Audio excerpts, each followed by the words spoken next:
I am so excited for this, Bill. Thank you so much. The largest, most diverse fashion event in Canada is happening this week. African Fashion Week Toronto is dedicated to amplifying Black creatives by giving designers a platform to show their latest collections. For more, we're joined by creative director Brenda Foreman. And my goodness, the fashion is next level, Brenda. I'm so excited. Yeah. Thank you for joining us. Thank you for having us. So African Fashion Week Toronto, it's in its 13th year. Tell me a little bit more about this. Well, this platform was created to showcase Afro-inspired designers. You know, give everyone within that industry, the creative industry, a voice. You know, from models all the way up to the artists, hair artists, makeup artists, everybody, because it's a completely different platform. The stuff is so bold and boisterous and luxurious. We wanted to give, you know, a voice to it. Yes. Fashion should be fun. It should be bold. We have a few models here. Tell me a little bit more of each of the outfits. Well, this beautiful gown is from New You by Stacy, and the jewelry is a mixture of some local designers as well. Nigerian designers, like my necklace as well. But the stuff, the bold prints, the embroidery, all the way, the mix of fabrics is what's beautiful. I love it, and I love how you layered the jewelry to just make that bold statement. Yes. And of course, the men have to bring their A game as well. This is amazing. Yes. Tell me about this. This is Africana by Adebayo Jones. He's going to be showcasing as well. He's got two lines, a luxurious line, you know, with the brocades and the silks, and then we've got the more Ankara prints, but they're all beautifully tailored. You know, the workmanship on all of these designers are beautiful. And of course, look, a little sneak peek. You still have to bring the A game right there as well. We got to give him a bit of what we show, you know, we got to bling it up. And I love that it is unisex. I totally would wear something like this. I would too. Well, this is the men's line. He does have women's clothing as well. Okay. But, you know, I would rock this. 100%. All right. Now, if you're going to a fancy event, this is a statement piece. The ball. Tell me about this. This is Queen Facey.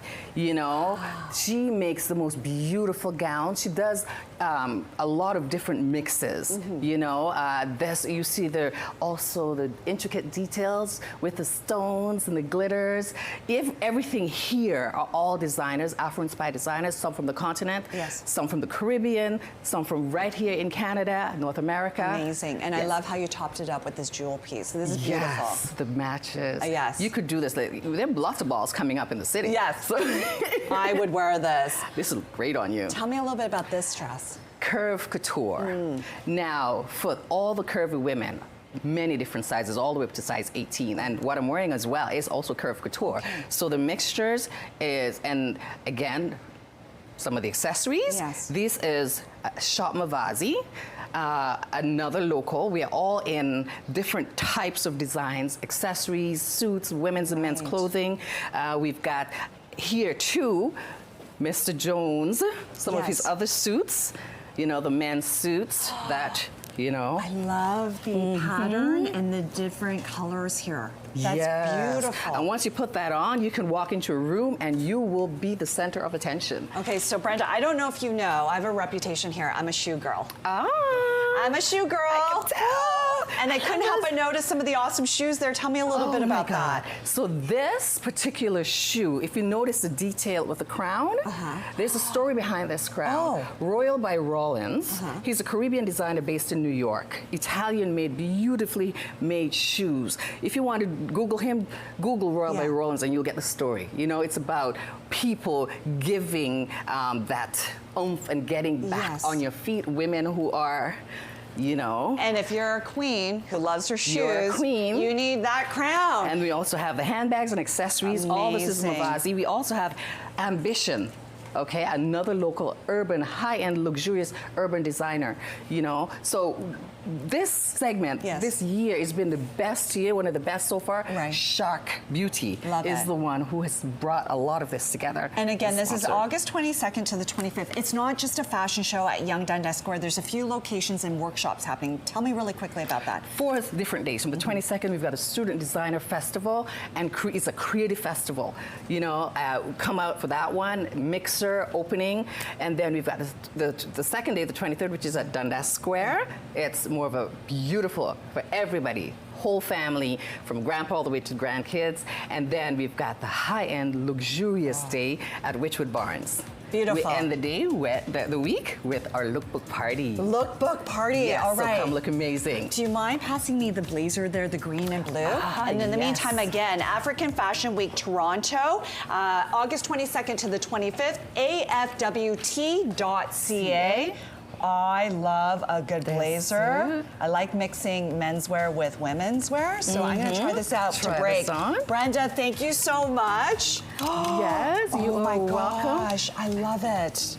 So nice. And it works perfectly with your shoe, your know. outfit. That's why everything works together. Right? So this is your look. Yeah, we just have to get rid of the mic pack, but that's okay. That's okay. Brenda, thank you so much. You are so welcome.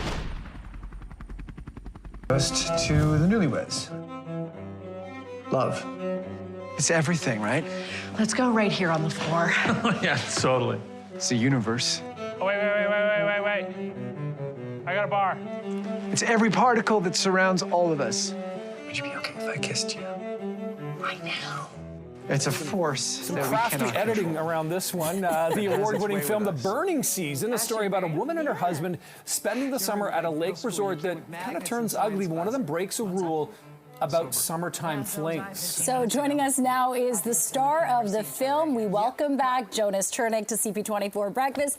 Jonas, so great to see you again. We had you and Emily Hampshire here when your film, The End of Sex, came out, and this was around TIFF, I believe. Yeah, it was a couple years ago at TIFF. Right, and Sean Garrity also directed this. In fact, you've been in 3 of his films. This is the 3rd one, and you also wrote the screenplay for this. I co-wrote the screenplay with Diana Francis. Right, and it seems like you have this, knack for this genre of adult relationships kind of gone awry, whether it's sex or betrayal or just like the funky stuff of adulthood. It's usually sex. Yeah, it's been pointed out to me that I might have a problem. You want to lie down and talk about it? Can we? Yeah. My childhood was I mean, I think we're all drawn to it. It's salacious. It's exciting. It's interesting. It's romantic. It's titillating, and I just keep coming back to it with my stories, and there's lots to explore there. So the reality of the dialogue seems very much applicable to the scenarios here. So you've come up with this,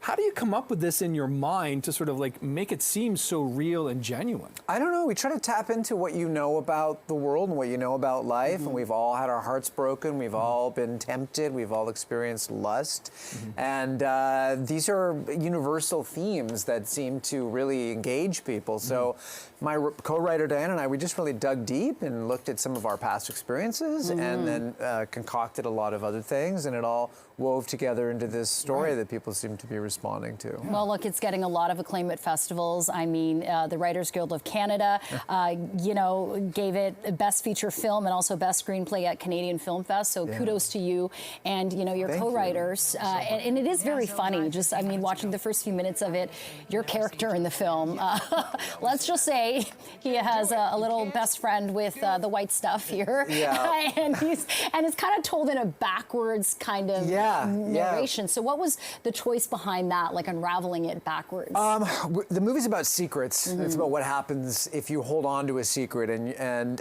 we thought, what better way to explore the ramifications of secrets than to start at the end, where what you see is the outcome. What happens to everyone's lives when these secrets are exposed?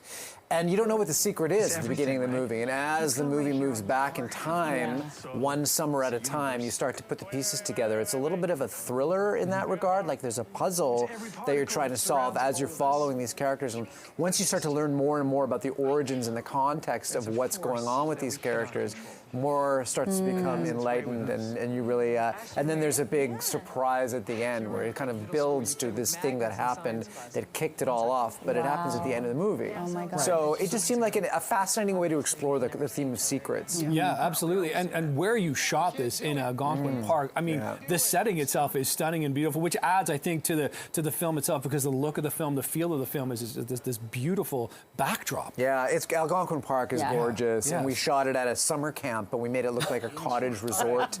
There were no kids there at the time. But we had these beautiful drone shots of the lake and the forest. And there's something about the park and the forest that enables secrets. Everything's hiding. There's shadows and the sun's filtered through. And so we got to take advantage of that. And it was quite beautiful to shoot up there, obviously. And I think it really translates in the movie. There were a lot of illusions indeed. What would you say is the most enjoyable thing about shooting this film and working once again with Sean Garrity? What is about him as a director actually that captures this kind of thing? We're so different. We've made many films together over the years, starting back in the 90s, and we're so different, but there's something about our different sensibilities that come together to tell stories in a unique way. He's a great director. The cast in this movie is Sarah Canning, who people might remember from The Vampire Diaries. She is brilliant in this movie. It's one of her best performances ever.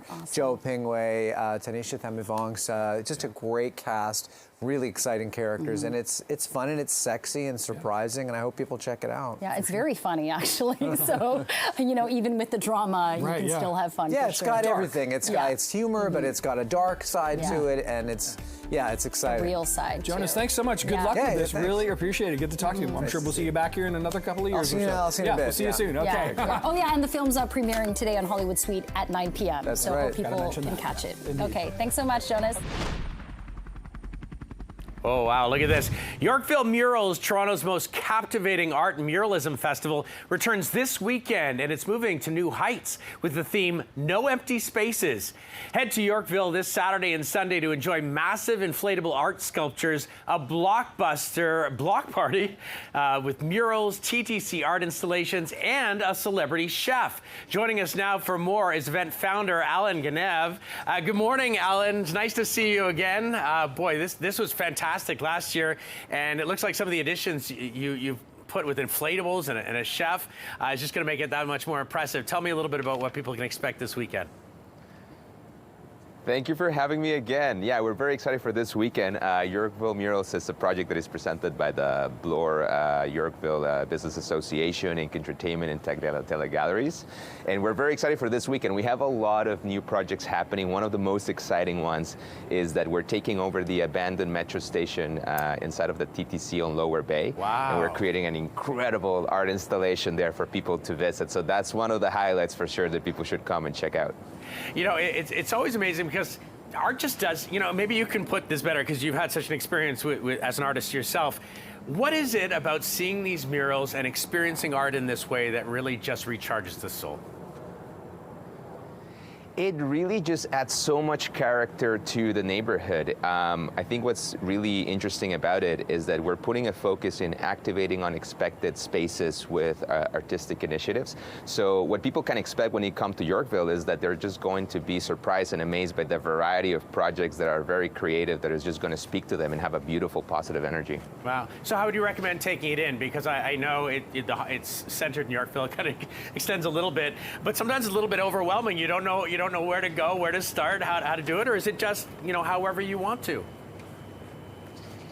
Yeah, so the main festival area is on Yorkville Avenue between Bel Air and Hazelton. So people can come here on Saturday and Sunday between 10 a.m. to 7 p.m. They can expect a lot of murals, art activations, inflatables, shipping containers with retail shops. It's going to be really fun.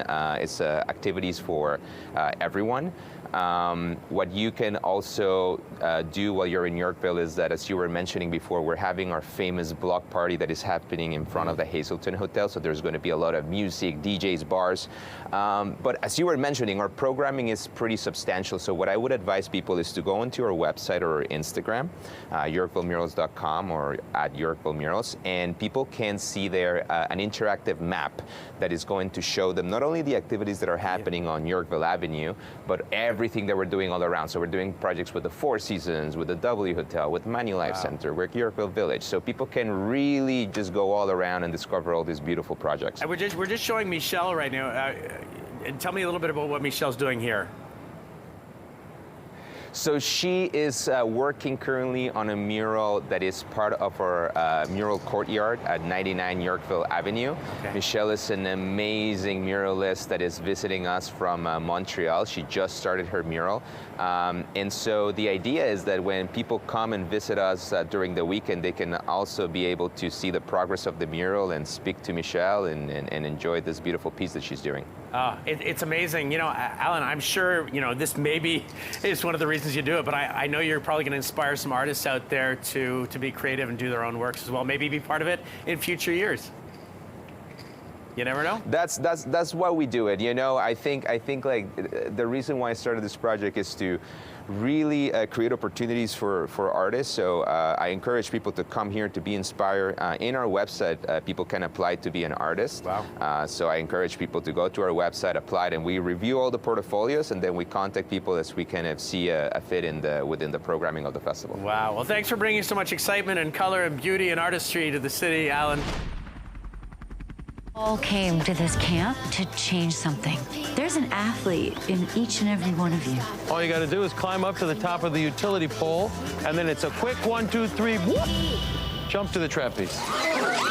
Mom, I need you to come pick me up. This place is a death trap, like full metal jacket out here.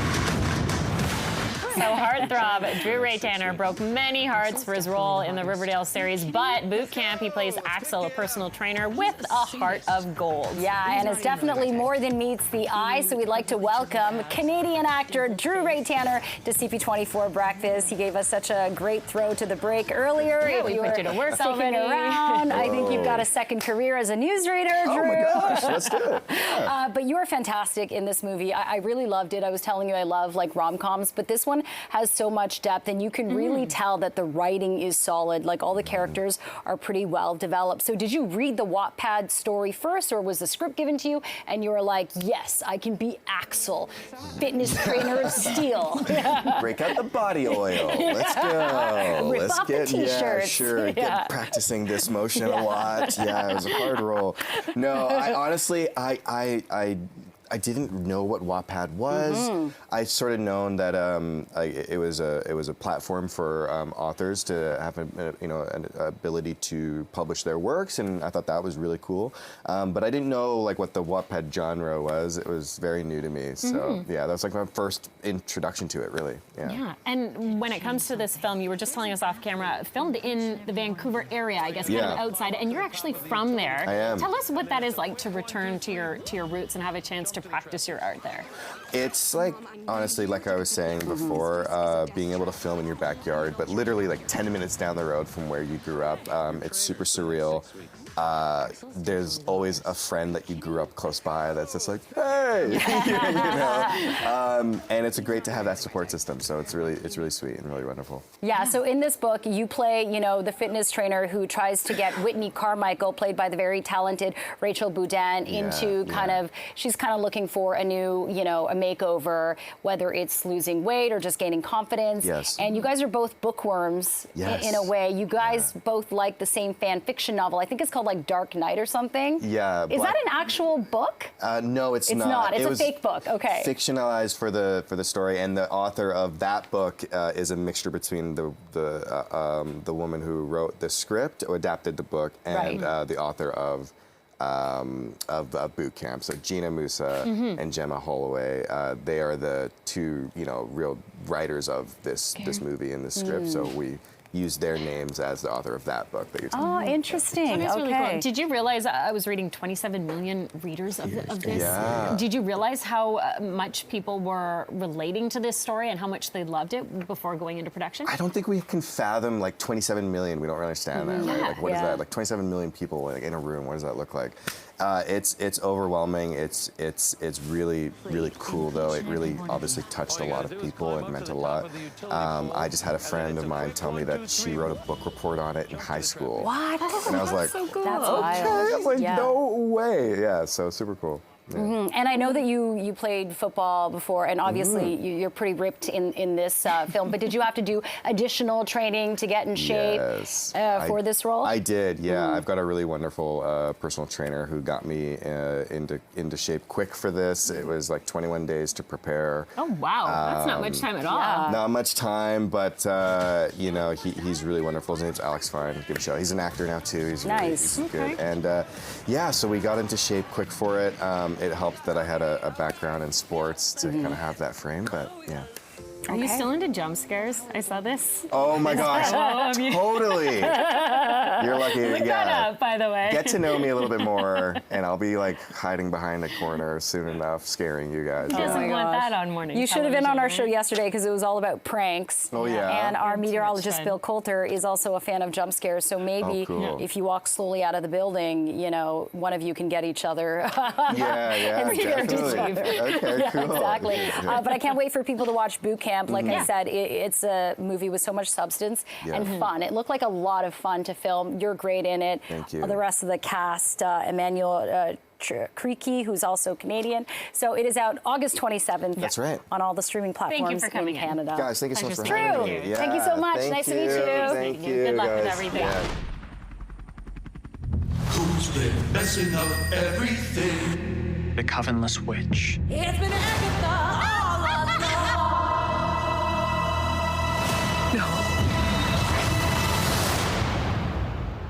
What really happened to you? Seekest thou the road to all that's foul and fair? She took every little bit of power I had. Gather sisters far. I'm assembling a coven. Water. We gotta get back on top. The much anticipated moment in the Marvel Cinematic Universe is almost here, but you'll have to wait a little bit longer. Nonetheless, Agatha All Along, the spin-off from WandaVision, follows the big bad person of the miniseries, Agatha Harkness, who is in disguise as Agnes the neighbor, as she deals with the loss of her powers as a witch and heads on a journey to regain those powers with a new coven. Joining us now is the talented Catherine Hahn and Joe Locke, who plays Teen on the show. I got to tell you, I have been in so much anticipation for this following WandaVision. Expect the unexpected. The wink is back. Agatha, anti-hero, antagonist. We love to hate Agatha, but we love to watch Agatha. Have you defined what it is, that quality that makes us, hey, is it the sassiness? Is it the wink? What is it about her? Well, I mean, definitely is she a good witch or a bad witch? Yeah. I think it's definitely, she hides behind all that charisma and that brassiness. You know, she's in there. And I think what's so interesting about this show is we get to kind of see what's underneath that. And a huge part of that is the relationship with this mysterious teen who shows up into her life and causes a lot of unexpected mayhem. Yeah, for sure. I mean, the first episode really opens as a reawakening. Yes. And Joe, your character, who's mysterious, is kind of the catalyst in that. And it kind of gives me this like Wizard of Oz feel, which also deals with witches. You're not going down the yellow brick road, but the old, witches road. So talk about what it's like to join the, Disney Marvel Cinematic Universe and be this kind of sidekick to Agatha Harkness, a witch who's like 10,000 years old. Yeah. But she looks fabulous. Yeah, she does look amazing. So she looks fired.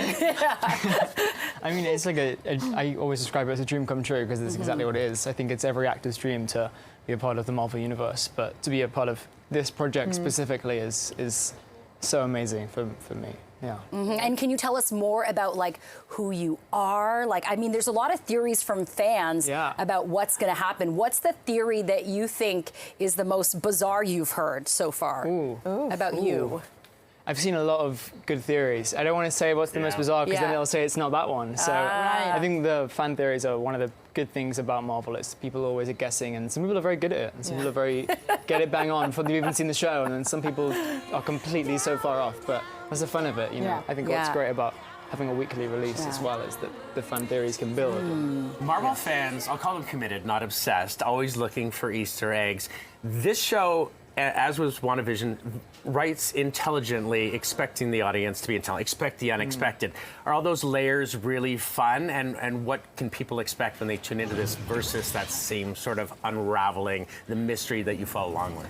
Oh yeah, I think that was so much of why WandaVision was such a pleasure, was because of that kind of puzzle box unraveling, and that only when you got to the end did so much make sense from the beginning and the build. And I think that feeling is very similar in Agatha All Along, but it also feels so different. Like, people are going to be, I think, so thrilled that it's totally its own bird than WandaVision. It's building on that same feeling, but it's completely its own bird. And so I think that's why it is also so thrilling. And there is something so thrilling about being truly surprised.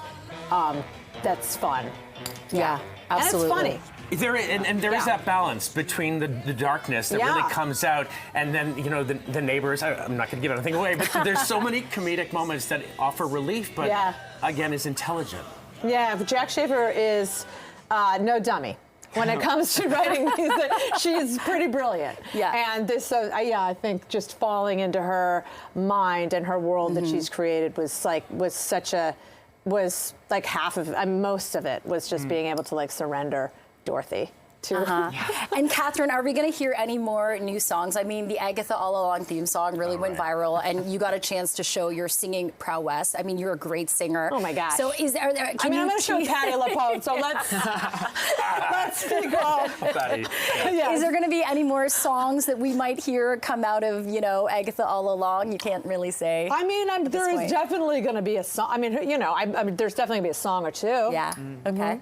Do you recommend going back for anyone who hasn't seen WandaVision? And it probably stands. Well, you can follow the plot lines, but do you need to watch WandaVision? I mean, I think that would be fun. Also, WandaVision's just awesome. It is so awesome. yeah, why not? It would just add to the whole experience of it. But and Catherine, you have two teenagers, Leo and May. Are they obsessed with WandaVision? And are they have they seen anything yet from Agatha All Along yet? They don't want to. Because I kept WandaVision from them completely, so they were really surprised. It was so fun. And so from this on this show, they really want to be surprised again. So they don't. I had even wanted to be like, you guys want to see, and they really want to be kept in the dark. Yeah. They don't walk around winking at you in the back. No, they'd be like, oh my God, Mom. That's so fun. You both have prolific careers. Entering the Marvel universe. This is like he's right out of the gate. A superstar. Yeah. Oh. So, but it's not like your first time acting. But once you enter the Marvel universe, it almost is. It kind of is. Almost. Oh, well, congratulations, because this is an exciting start. But the Marvel universe is kind of next level in terms of how does that register in your mind? That I mean, it's almost like so far it just doesn't I don't know. The scale of everything is so huge that you can't say okay, cool, whatever. It's just beyond any comprehension of anything. And Joe, last question for you. What do you think the funnest part was about filming this, alongside Catherine and all the other cast members? Was there a moment you could tell us about where you were just like, this is the best? I mean, there were so many. Everything we did was practical, so we all actually got to do it. We weren't just stuck in front of a blue screen or a green screen every day. So every day was like, today we're going to fly on brooms. Today we're going to do all these things that are crazy and can't believe you get to do it for a job. Yeah, that's really cool. Did you do that? Of course. You have to get that perfectly for every take, right? Yes. I love it. It's Catherine, can you give us one little witchy cackle? No, she's got to save the She's cackle. She's got to save the cackle. I don't want to blow the roof off of your so many little cackles. operation here.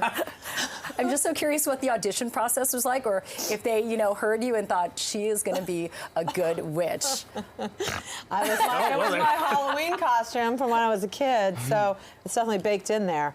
I love a witch. I mean, we're all witches. Exactly. Yeah, and our co-anchor Courtney wants to know if either of you have been to Salem. I definitely have. Okay, and what was your take of it? I was surprised that. Thank you, Courtney. I was surprised that. I mean, maybe I'm wrong. This should be fact checked. But the site of one of the original hangings was a Dunkin' Donuts or something. Oh, wow. There was not a lot of holiness around, around the actual place. But then there was amazing. Like cemeteries were so beautiful, and the museum was incredible, and I mean, it's an eerie feeling It's there. the original dark roast, right? Oof. Okay, sorry, Ted. It was.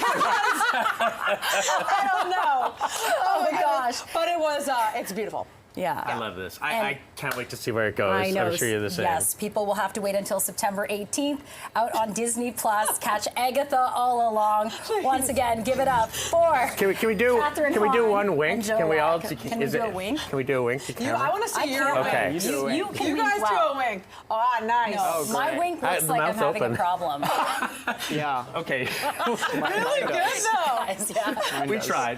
Thank you so much for being Thank you here. so much. Such a pleasure. Such a Yay. pleasure. Thanks, I can't Catherine. wait for you So to nice see to the meet you. rest. Nice to Joe, meet you, such a Courtney. pleasure.